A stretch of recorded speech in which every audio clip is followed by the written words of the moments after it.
How's it going, people? Welcome back to the channel and welcome to the return of Tuesday videos. Yes, I'm sorry it's been a little while, but I've been on holiday, I've been organising a whole bunch of life stuff, and finally I am here again with some karting content that I did at teamsport Docklands in London. This was actually a heavily delayed stag do for my friend here, Jordan in the pink. And we'll see a bunch of stuff from his perspective throughout this race. And the reason why I'm showing you this race is because it was actually really interesting. One of the best battles I've had in karting for quite some time. Anyway, if you enjoy the karting content, please hit the like button, subscribe as well if you're new. Without further ado, let's get into the video.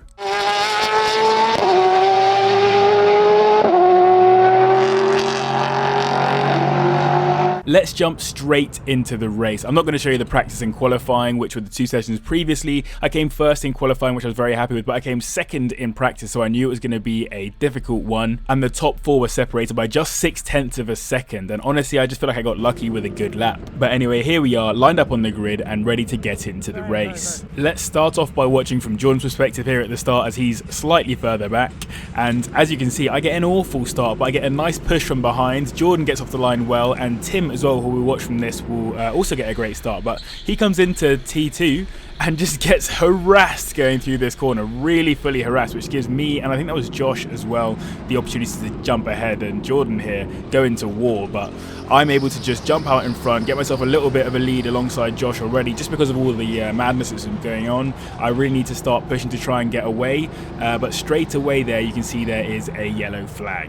However, apparently not everyone got the memo that it was a yellow flag, as you can see here from Jordan's perspective, yeah, the 22 just comes cruising through, passing under yellow, and I think he goes for another one as well in a second. Yeah, he just goes for another overtake, and here Jordan is fuming. He's like, what's going on? What is going on here? And then obviously the guy pulls him up for that. I love that from Jordan. Look at him, he is fuming. And though it did go green again, it didn't make Jordan that much happier, as you can see here. Lots of grunting and anger by him. But let's stay on board with Jordan for a bit, because my race was quite boring at this point. I was just getting chased by Josh and kind of sticking out front. There's not much to see really. So let's stay with Jordan here, because he's right behind Tim. Both of my friends with the cameras, and he just clatters into Tim. Some crazy driving here by Jordan. He needs to fix up with those ones. But yeah, here he comes. He's got to chase down Tim. Tim's having a struggle here, because he started in P2, remember, and now he's dropped back quite a few positions, really starting to struggle back here.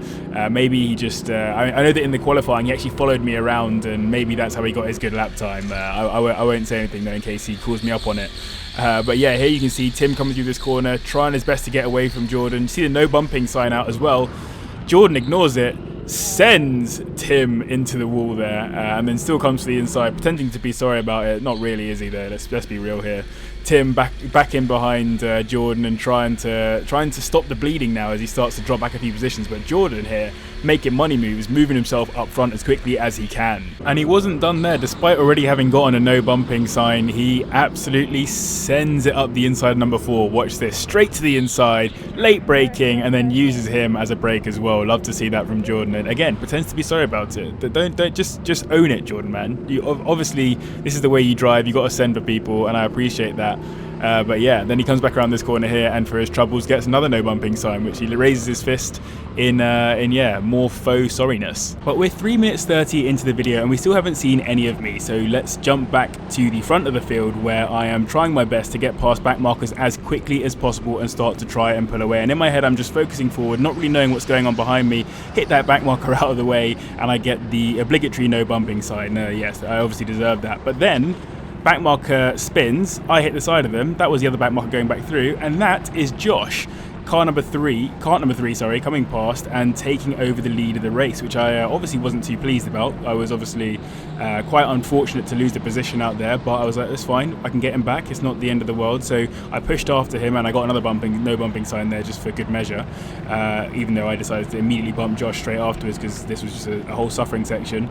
And yeah, passed back Josh. Very fortunately, I was a bit aggressive going to the inside there. Probably not what you should be doing, so apologies for anyone who thinks that was maybe a bit too aggressive, but it's quite difficult on this track. You get your elbows out every so often, just because you really feel like you need to get past someone, and you know you've got the overspeed on them, but you just don't quite have the space. and yeah, it's not the right thing to do, it's just easy. And here I come again to the inside of this back marker. They turned in much tighter than I thought they were going to, which is fair enough. They couldn't see me, it is what it is.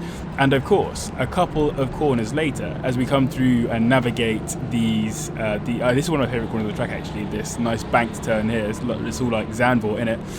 Yeah, there you go, another no bumping sign, so I'm getting away with murder here. Let's skip forward on to lap 9 then. You can see I'm going past these guys, and as you can see, here I am in P1. It's not a lonely one because I've literally got Josh and Dan directly behind me and I'm not escaping from them. It's quite tense up here at the front, so I'm taking very defensive lines, as you'll see. It's a shame I didn't put cameras on those guys as well because that would have been cool to see, but here you can see getting held slightly up by this back marker, trying my best just not to lose too much time. And on the right hand side there you can see Josh just going for it on the outside as a result of the back marker kind of getting in the way, and Josh grabs the inside and takes a position away, and Dan as well. So Josh is there in the number 3 and Dan is here in the number 10. I very nearly take Dan out there as well. So mate, I was fuming. I'd gone from P1 to P3 as a result of this one back marker, and then they just claw themselves into the wall and I get a no bumping sign for it. Fam, I bumped no one, what's going on? But you'll see a lot more of those in this video. It starts to get quite argy-bargy throughout.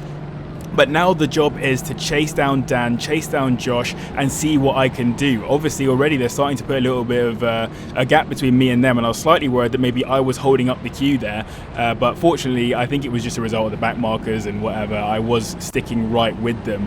Now, I don't want to come P3. I want to win this race. I've been leading for most of it so far, and I'm not about to let it go. So I come to the inside here as soon as Dan gets stuck behind that back marker, and I send for the inside. Quite a clean move in the end. It could have been more argy-bargy than that, I think, but ultimately it was reasonable. Dan just got unlucky there with the back marker. Now I'm chasing back after Josh again. I'm not even taking my correct lines anymore because I want to stay defensive from Dan because I know that he's quick, but I'm also trying my best to stay attacking on Josh. And by the way, Dan behind me set the fastest lap in practice and just didn't get a quali lap in, unfortunately. So yeah, it was definitely going to be a tough race from this point on. And it stayed like this for a few laps. So jumping forward then, you can see I'm still right behind Josh. And honestly, I'm not being held up. I'm on it here. I'm 100% going for it. Josh has just got the same pace as me there or thereabouts. And so we're just going hammer and tong through these corners. Every so often he would get away and then I'd catch him back up. And all the time, Dan is directly behind me. So this was a proper sketchy one. Like taking those wide lines like I just did then, I was very scared that I was going to get dive bombed by Dan, but he was pretty chill with it. He could have definitely sent for me a couple of times here. So I appreciate that, Dan, if you're watching. But yeah, chasing back after Josh here. He's getting held up by the back markers. That gives me an opportunity to get a little bit closer as well and maybe think about a move. And this section here is where I think I have the legs on him. And yeah, there's a yellow flag, so I have to back off. And everyone's a little bit tentative on how much they back off on yellows, just simply because no one wants to get caught by the person behind. But as I see it go green, I get the jump on Josh down this hill and try and take that inside, but he gets a great switchback on me and I try and close the door. Ultimately, I have to give way and let him come back through. A really great opportunity to take the lead back there, and I've lost it. Unfortunately as well, I gave him a little tap in the back there, which sent him on his way too. If we jump over to Jordan though, he shows how to do a switchback correctly, and look at this, straight to the inside, and he is gassed. Listen to him. He is absolutely gassed. Come on, Jordan, let's go.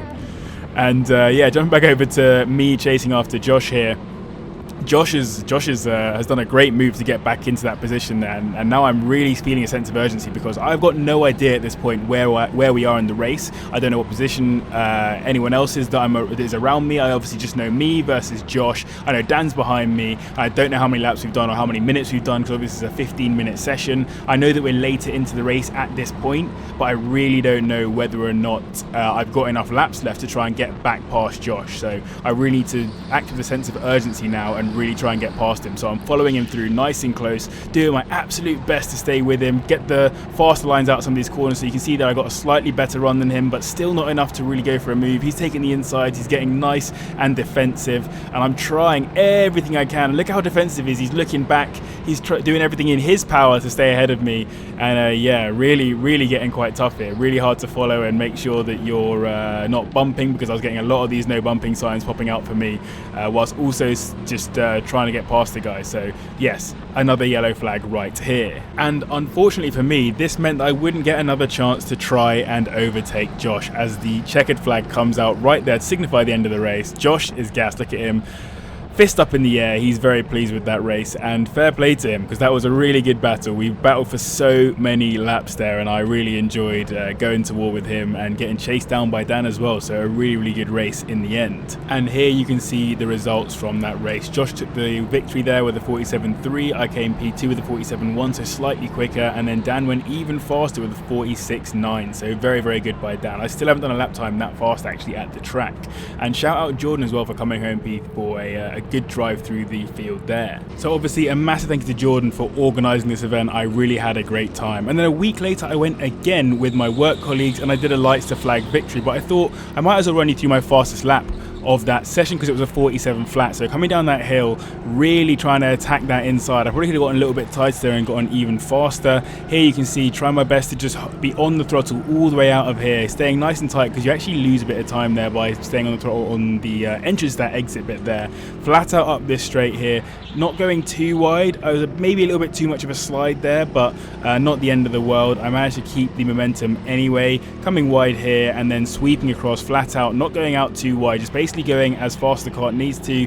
Again, trying to stick to these insides and really push it so that you maximize the amount of speed you're getting and minimize the distance that you're traveling, if that makes any sense. You're trying to find that happy medium between the two. Here I go a little bit wide, a slight dab of the brakes, and then back across here for a 47.052. Actually it says 47, but that's because I can't get it to stop in time on Sony Vegas. And yeah, the only reason why I'm showing you that fastest lap because it was just a 10th faster than the one I did whilst I was off with Jordan, and so I probably won't show you that actual race because a lights to flag victory isn't that interesting to watch. But again, a massive thank you to Jordan for organising the event. Thank you again to the patrons for their continued support, and to you guys as well for watching. If you like the go-karting content, make sure you do hit the like button. I would really appreciate it, and subscribe as well if you're new. But as always, thank you very much for watching, and I'll see you in the next one.